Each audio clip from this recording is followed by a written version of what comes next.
What's up, guys? Justin here with TheSketchUpEssentials.com, back with another SketchUp extension tutorial for you. So in today's video, we're going to look into another one of Extrude Tools' functions. In this case, we're going to check out the function Extrude Edges by Rails to Lattice. This allows you to create great windows and curtain wall systems and things like that inside your SketchUp models. Before we get started, today's video is brought to you by Shaper 3D. Shaper 3D is a 3D modeling app specifically designed for use on your iPad with the Apple Pencil. Since SketchUp doesn't currently have a mobile modeling experience, consider checking out Shaper 3D if you're looking for a way to create 3D models on your iPad. It has a modeling interface that's similar to SketchUp's, but it's optimized for mobile. Plus, any model created in Shaper 3D can be exported to SketchUp or other desktop CAD formats. If you're interested in trying Shaper 3D, check it out at TheSketchUpEssentials.com/Shaper3D.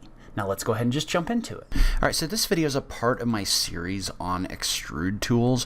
I will link to that entire series down below. I'm basically going through and talking about every one of these tools in detail. So I'm giving each one of them their own video so you can really kind of dive into what the different tools can do. So in this case, we already talked about the first option, Extrude Edges by Rails. Now we're going to talk about the second one, which is Extrude Edges by Rails to Lattice. So this is similar to the first one where we're going to use what's known as a profile and a rail. So the profile is the shape that you're extruding, the rail is the path that you're extruding along in order to create a shape. So that's no different than what we did before. If you remember, you click on this,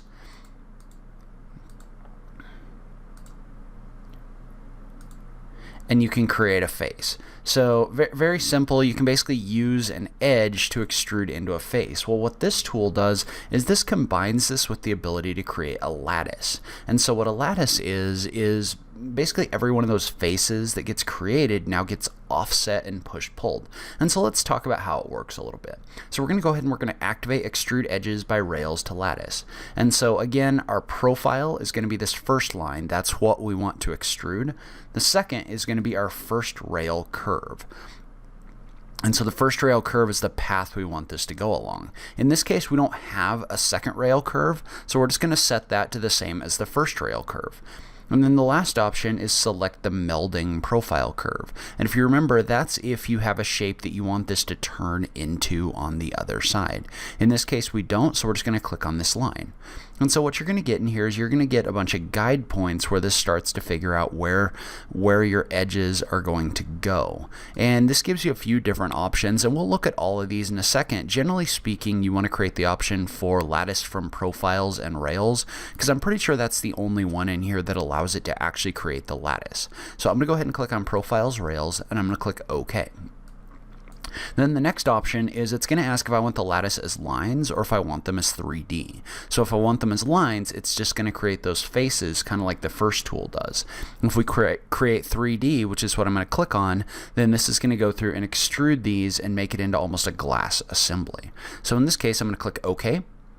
And it's going to ask me a few questions. So the first question is if I want to erase coplanar edges. And you can see in here that all of these blue lines are highlighted. It's asking if I want to erase those. And so in this case, I'm going to click the button for yes, because I want these to be quads, not tris, because I want these to be square lattices, not triangular lattices. So I'm going to go ahead and click OK. Or yes. And then it's going to ask if I want to reverse the faces. In this case, I'm going to say yes because the back side of these is facing out.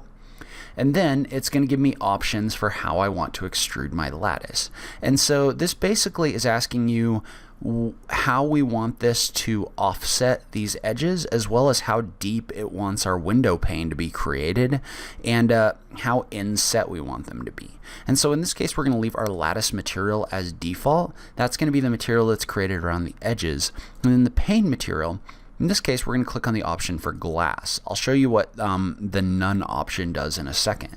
But we basically want this to create a glass assembly. And then we're going to click OK. And this is going to take a second depending on how complex your shape is, but this is going to go through, and I'm going to say no to erase original curves. I usually like to keep those just in case. And you can see how what this did is this came in here, and for every single face, it offset it, and then it push-pulled it to give it some thickness, and then it created a window pane in here with a thickness of 1/4 inch. And so you can see how this could be very valuable for creating complex curtain walls and other conceptual things like that. So let's take a look at doing this over here with 2 rails instead of 1, because it gets a little bit different. So in this case, we're going to run the tool again. We're going to click on this edge, and then it's going to ask for our 2 curves. In this case, this is going to be our first rail. This is going to be our second rail. We still don't have a melding profile, so we're just going to click on our original profile again. And we're going to follow through, do the same thing. We'll click OK. We're going to do lattice as 3D, and we're going to click OK. And the first thing you're going to notice is this doesn't give you an option to erase the coplanar edges. And so that's one thing I've found is once you have 2 rails in here, it doesn't give you the option to erase out those coplanar edges anymore. So that means that you can only really create your faces as tries in this case. So it's going to ask if I want to reverse the faces. I'm going to say no.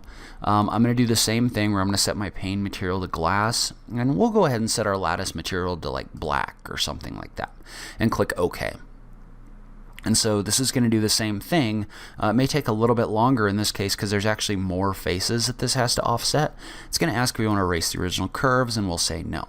So now, if you zoom in, you'll notice that while over here this created this out of quads or squares, these are created out of triangles, so you get a different look in your lattice. But you can see how this followed both curves because we selected those 2 rails. And so that'll work on shapes that are facing different directions as well. So if I do the same thing here, and I have these 2 rails, but in this case this rotates up instead of sideways, you can see how this is still going to work. We're going to go ahead and click OK. We'll do lattice as 3D. I'm not going to reverse my faces, and then this time I'm going to leave my pane material set to none. So now if I click OK, this is going to go through and offset all of these, but it's not going to create a glass material because I set that to none. So if I go in here now, you can see how this creates your lattice, but it doesn't create a material in here. So that's also an option in here if you don't want glass or some other color in here. This is going to work as well. And so now let's take a quick look at a melding profile. So if I was to do this again, we'll run it one more time. We'll click on the profile, our 2 rails, and then our melding profile. And if you remember, what the melding profile is going to do is that's going to basically create your shape here. We'll go ahead and put glass in this one. This is going to create our shape, and it's going to take our face and it's going to change or transition from this curve to our second profile, which is our melding profile. So if I look at this, you can see how this starts off curved here and it ends up curved over here. So you can kind of dictate the way that your shapes work in order to do this. And so real quick, I want to take a look at a couple of those other options. So when you run this, if you remember, we've always been clicking on lattice from profiles and rails. Well, let's say we selected the option for profiles instead. So we're going to go ahead and click OK. And you can see how in this case, this doesn't actually create a lattice. It just creates the lines that go through here. I'm not sure if it's supposed to create a lattice in this tool or if it's supposed to just create the lines. But you can see how if I do this by profiles, it's only creating these profile lines or the lines that are coming from your profile as this is editing this. So, or as this is creating your face. So if we do the same thing over here, and in this case, we select the rails, then it's only going to create the edges that are running this way. And so you can see how, again, unfortunately right now, it's not really giving us the option to actually create the lattice using that face. You might be able to combine like Lattice Maker and the first tool in order to do that if you wanted to. But the last one is you can create the edges by diagonals. And so if you remember, the diagonals, those are those edges that are running diagonally across all of these squares that in the first option we deleted, so the ones that were running across here. So you can see how these 3 different options create lines but not necessarily lattices. So that may be something, if you remember, Extrude Tools kind of got broken in 2017 and now it's back, but I think Tig said that it's not 100% fixed, so maybe originally this did create lattices in here. Unfortunately, it's not doing it now. But this can be really useful because I know these are kind of like abstract shapes in a way. Let's say you wanted a curve to follow a path like this one, and let's say you had a path that had 2 different curves in it. The first thing you would want to do is you would want to weld those using the extension weld into a single curve. So I've selected these 2 curves. I've selected the option for weld, so now this is an uninterrupted curve. So in this case, what we could do is we could run this and select this edge, and then you could select this path as our rail, and then we'd select this profile as our melding profile. I don't know why it's doing this. It's creating this off to the side here. We'll just move it over in a second, but I'm going to do lattice as 3D. I'm going to erase my coplanar edges, and I'm going to reverse my faces. And then we'll go in here and we'll create this lattice. Well, practically what this allows you to do is this allows you to create a standing up lattice along a path.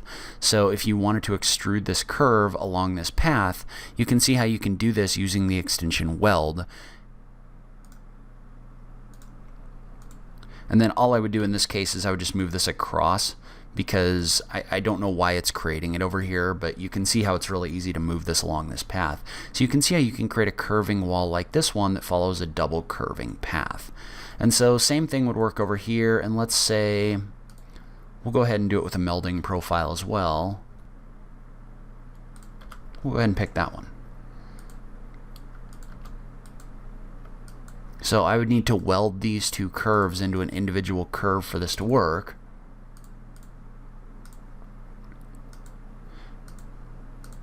But you could do the same thing here with your curve and your melding profile to create an even more complex shape. And remember that this will not allow you to erase those coplanar edges in this case because we're using 2 rails instead of 1, but you can still create a pretty cool shape in here.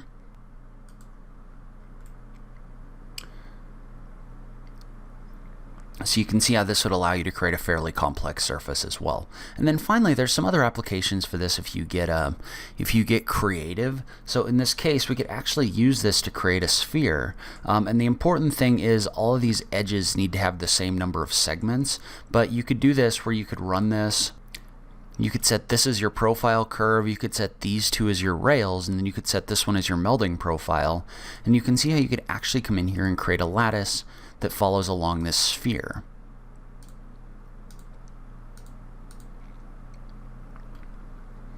So you can see how this comes in here and nicely fills out this spherical shape, as long as these all are the same length and they have the same number of segments. So this will come in here and this will allow you to create your lattice like this. And then you can just take it and you could use the rotate tool in copy mode to copy this 90 degrees. And then you can type in ×3 and hit the enter key. And you can create a full dome using this tool as well. So there's a lot of fun applications for this. So that's where I'm going to end this video. Leave a comment below. Let me know what you thought. Is this a tool that you'd use? Can you think of some uses for it? I just love having that SketchUp conversation with you guys. If you like this video, please remember to click that like button down below. If you're new around here, remember to click that subscribe button for new SketchUp content every week.